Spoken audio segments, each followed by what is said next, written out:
Especially from you. Of course, Tubbs. This is going to be a great game. Alexander Kazakis and Gomez. Gomez must still be a little bit sick from last night. Did you watch that, what he did at the end, Christopher? I did, and I couldn't believe what he did on the 9 ball. I mean, for me personally, I thought the shot that he played to get on the 7 was a bad shot. But to miss a 9 by overcutting it, well, you can understand that there's pressure on him and everything, but it's really unforgivable to miss that. Yeah, and he finds himself in a... Well, he's in a tricky spot now, and this is a big match because he's played 4. So if he was to lose this match, he's got 1 game left,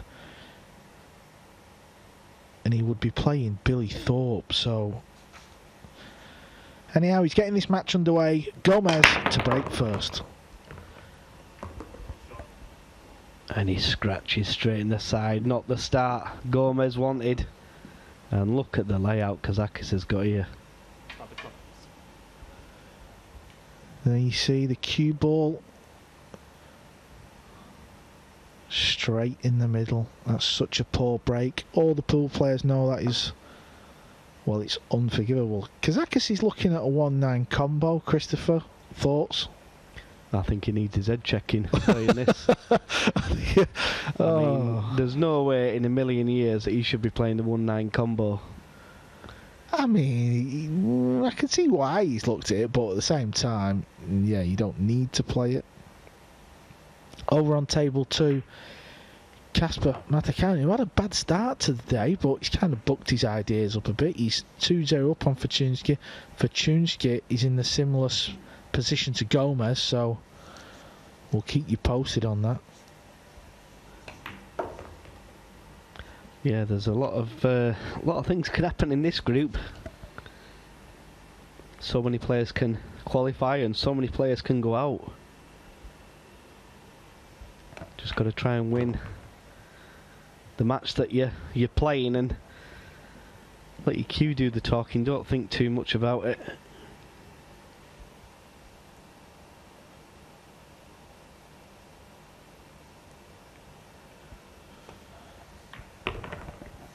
So Alex has got key shot coming up, as long as he doesn't do something silly with the cue ball here. He should be okay. Yeah, Alex is looking to pot the 6 and leave the cue ball somewhere around the middle of the table. Doesn't want to be straight on the 7, just a nice little half ball cut is what he'll want. And it's just about perfect. So Chris, you qualified on day 1. So you've had a week to wait. I'm guessing you've been hitting some balls and running around the venue. No and no. Oh. No, I've let the other players have the practice on the tables. Obviously you've got new people coming in each day, so it's only fair to let them get on the table. I'll certainly be having a practice tomorrow. Speaking of tomorrow, Yasmin Ocean, the third lady player that was in this event, enters the ring along with our buddy Grabo, Dennis Grabe. Dennis Grabe, he was making inroads. You know, he was doing well before COVID struck and he had a lot of high finishes, so interested to see how Grabo gets on as we flick over to table 2 for Fortunski.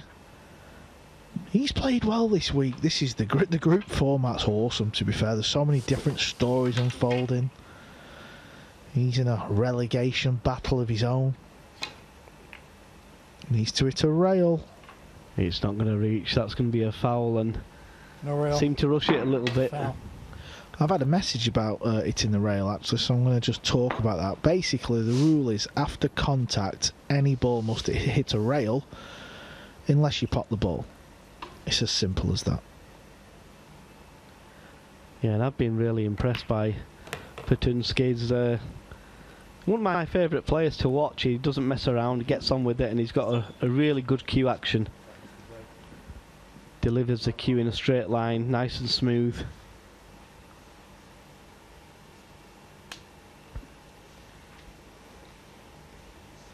Kazakis gets the second rack underway. He's playing Superman, Roberto Gomez.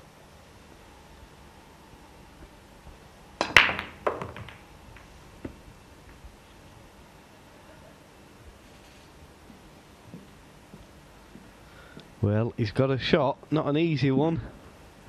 He's got a 1-8 combo. Hit a good break. Made the 5 straight in the corner. And one ball got kissed by the 8, but it's a chance. Not an easy one, but it's one you would think he'll make.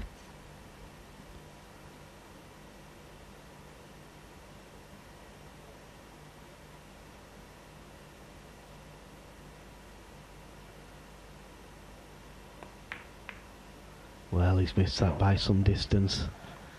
And I think he's got a little bit fortunate. Gomez may be able to play the one into the rail, then into the 8. And that was a bad miss. Would it be a fair shout saying the Filipinos are the best shot makers in the world, Chris?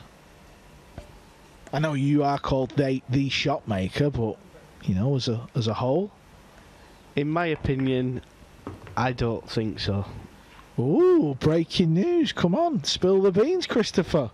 They're certainly up there with the greatest players that ever played, but shot making, I don't think you can look any further than Joshua Filler and Jason Shaw.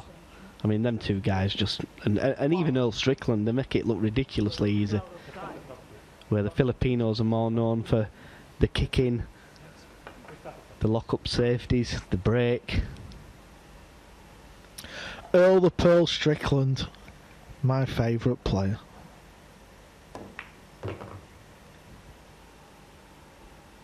And that is a really good shot.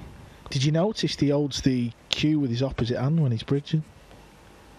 I didn't know. Pay attention then. Fun and games in the com box. It's day 6, group 6. I do like watching Gomez though. Well, I don't anymore, but... Maybe he should have used his other hand there. That was a poor shot. Yeah, I think if anything, he has a tendency to decelerate on the shot. Well, what he does do is he drops his back arm on the delivery of the cue. And in turn, when you drop your back arm, the front of the cue comes up. Therefore, he doesn't hit necessarily where he's aiming. Yeah, I think that's a fair shout from my co-commentator.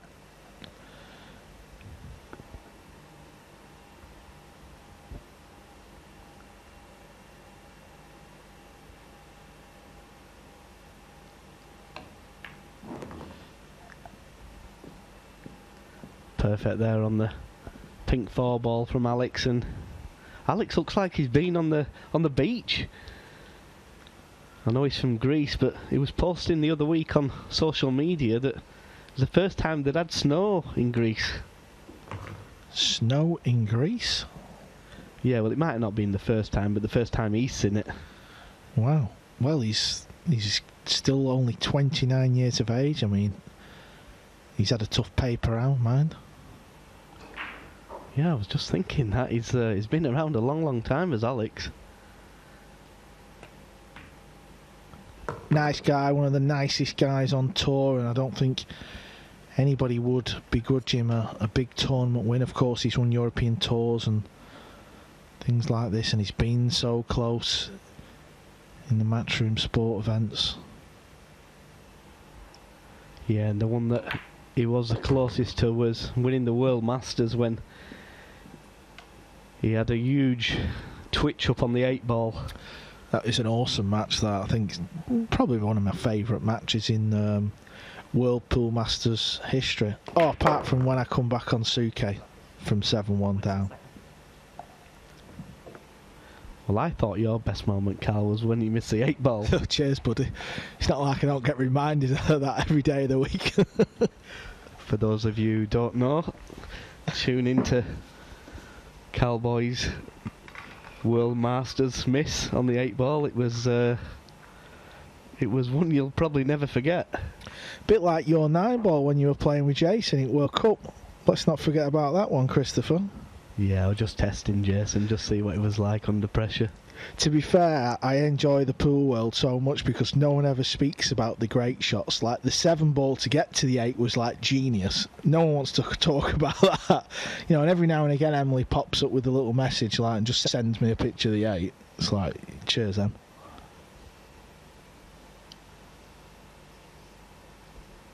Could have a laugh though, haven't you? Yeah, we're all good friends, and for those of you who might think we're, you know, a little bit over the top, it's all in good manner. We all respect each other. Let's have a look at Roberto Gomez's break. Last time he scratched in the side pocket. Yeah, and watch his back arm and his cue, he sort of lifts up. And this is close to scratching. It's in. Oh, he's just stuck up. But no shot at the 1 ball. Chris, talk about how Roberto must be feeling. You know, he's missed a 9 ball. You know, we all know this. Sometimes you don't get a chance to win. He's missed a 9 ball to make it through to the finals, and now he's here. He's played 4, and he's won 1. How must he be feeling? Well, I'm not quite sure, Cal, because I don't think I've ever missed a 9 ball like that to win a match. It was one that he should have made, and it was a real bad mistake, and just like the one he's made there. And the problem is when you miss a ball like that to get through, and you're thinking, oh, I'll go to bed, have a good sleep, and all of a sudden, I don't think he'll have slept very well.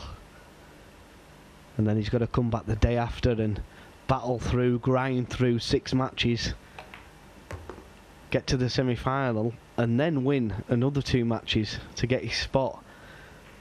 So it's not really just the one mistake he's made, it's more of a case of having to come back and grind for another 12, 13 hours to get yourself back to where you were.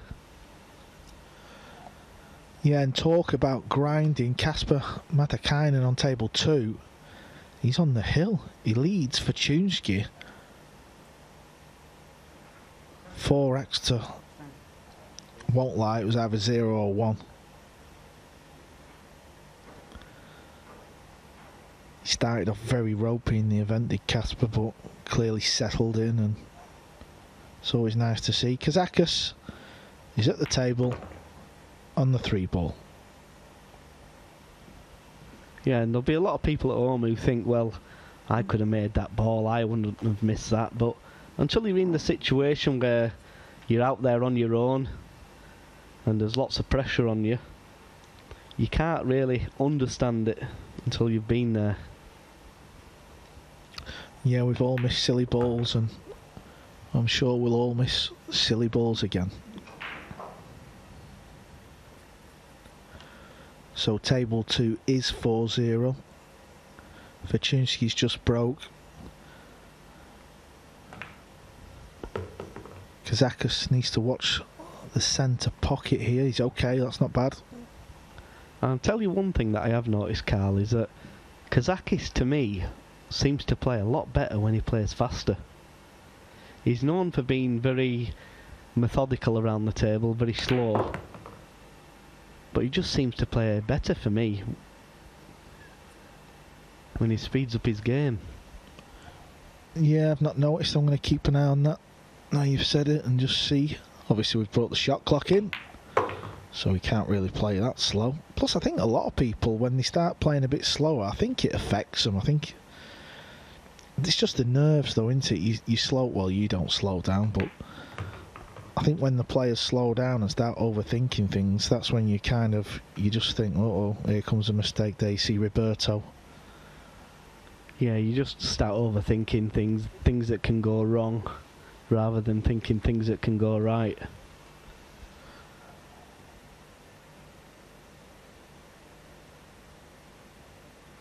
And this match is going right for Kazakis. He's got off to a wonderful start in this match. He leads Gomez 3-0. We'll be back shortly.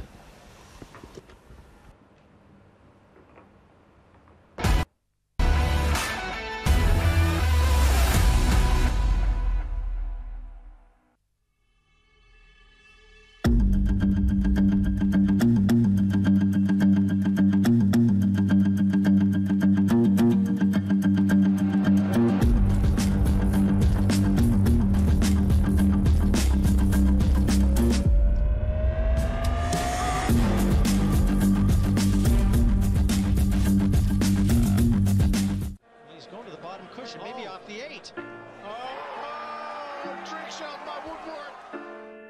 What a shot by Albanushin. One thing's guaranteed, that shot will appear on plenty of highlight reels. Whoa, did he split the wicket? What a beautiful shot that was. What a beautiful execution. Look at this. Oh my gosh. Sometimes it's best if you get up to the table and just hit the ball.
Former world number one, Alex Kazakis.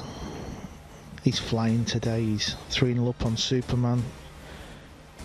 Superman is sat in his chair, and I'm sure he's just thinking about missing that 9-ball late last night. Well, he's actually on his phone. I don't think that's allowed. Yeah, you can see how interested he is in this game. That's not something you want to be doing. You want to be fully focused on the job in hand, and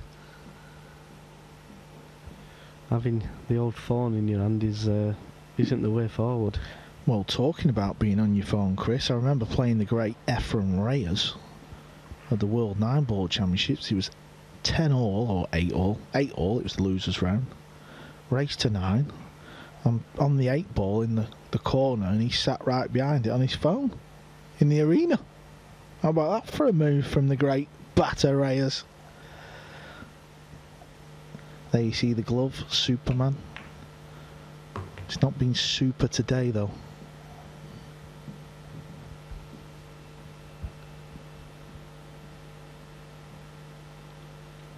No, and if Kazakis had have seen that, that'll just give Kazakis that extra bit of confidence, extra belief. I'm not quite sure he needs it, but it's all adding to his favour. Maybe he was on Skyscanner looking up flights. He's not happy with this, is he, Chris? He's landed at a funny angle, clearly. Well, it's just a straightforward stun shot. Stun, run it past the 9-ball. Anywhere past the 9-ball and you're perfect. Playing to the crowd a little bit there, I think he was. Do you know something though, Chris? I do like his game, I must admit. He doesn't make a lot of mistakes, and he doesn't miss many balls. No, he's a fantastic player, is Alex. He's difficult to beat, but he has been known to miss one or two when the pressure's really on.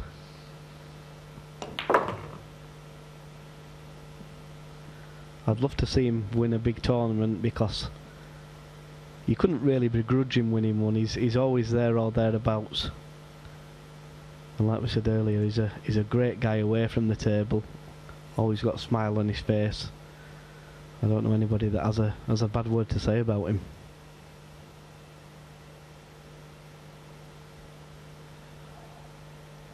Yeah, many great pool players from Greece. My old mucker, good buddy, Nikos Economopoulos. Fantastic player. Hope you're doing well, Nikos. I'm sure you're on the beach somewhere, living it large. Be nice to see Nikos back in a Matchroom event. Like his style of play, very attacking, very aggressive. Yeah, there was another Greek player called John Vesalos. He was a brilliant player. Yeah, John, good shout, great player. Produced many great players from over there. I've been lucky enough to, go over to Greece playing in a lot of the tournaments, and there's a lot of guys who, they don't leave Greece to play, and it's hard work over there.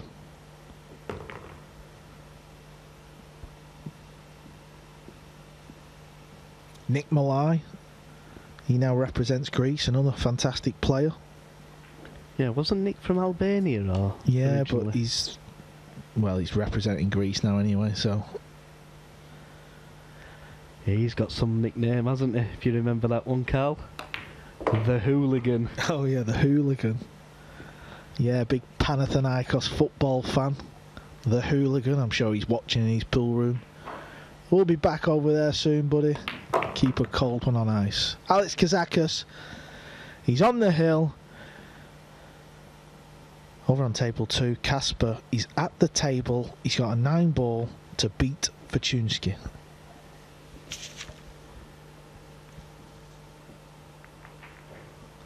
And he makes it. Beats Fortunsky 5 racks to 1. And I can tell you now, it's going to be between Fortunsky and Gomez who goes home. All the rest of the players have at least 3 wins.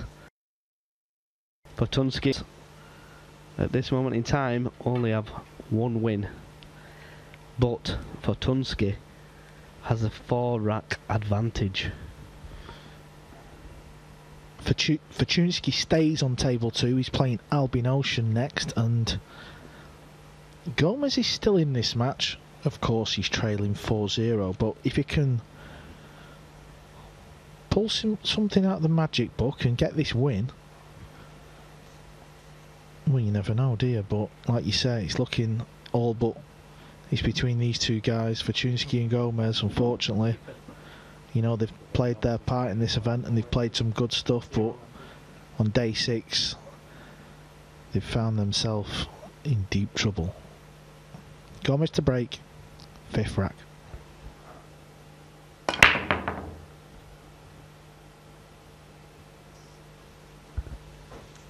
And a dry break. Has he left the 1 on? I think he has. And if Kazakis runs out here, it's all going to be in Fortunsky's hands, because if he wins his next match, he will be through, and Gomez will be going home.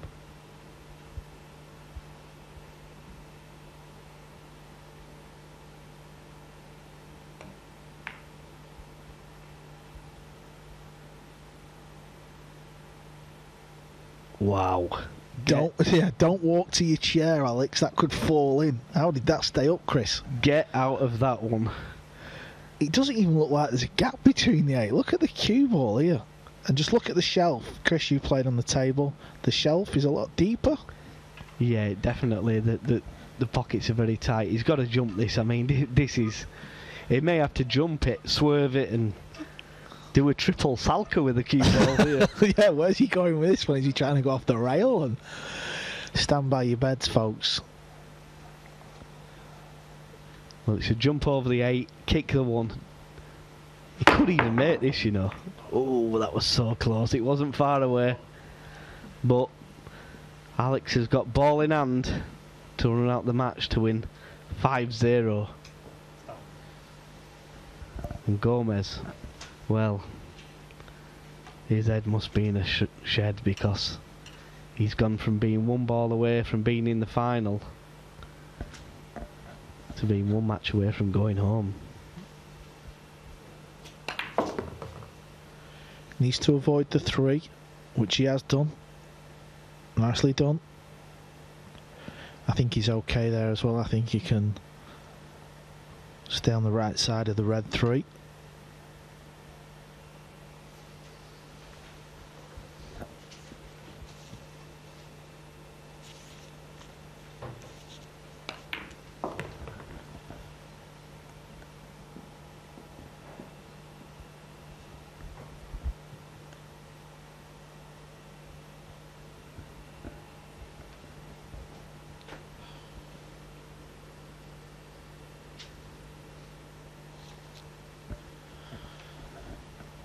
We will be seeing Kazakis in the semi-finals a little bit later. Hotly tipped to qualify for Monday's finals from the beginning. Just got past the 9 ball. Slightly bridging over the 6, but this shouldn't cause any problems.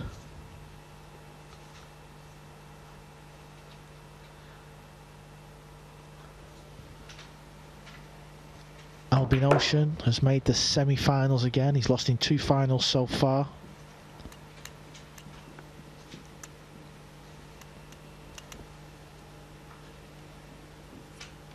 Yeah, it's been ultra consistent as Albin. I think there was just one group where he finished, I think it was 6th. But other than that, he's been in the top 4 of every other group. And Albin could actually end up winning more prize money if he doesn't even go through than the winner. Well, he probably deserves it, the amount of time he spent on the pool table this week. Yeah, he's been on more than the cloth.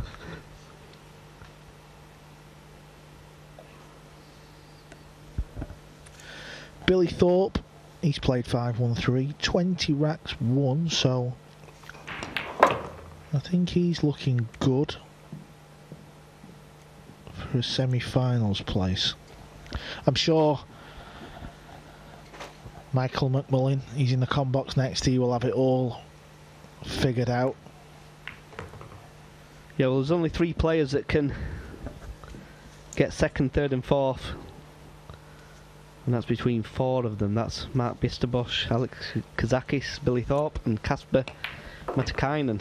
So Kazakis wins that match. He gives the donut to Superman. Alex, congratulations. You're in the semi-finals, buddy. Up next, Billy Thorpe versus Superman Roberto Gomez. Get yourself a drink.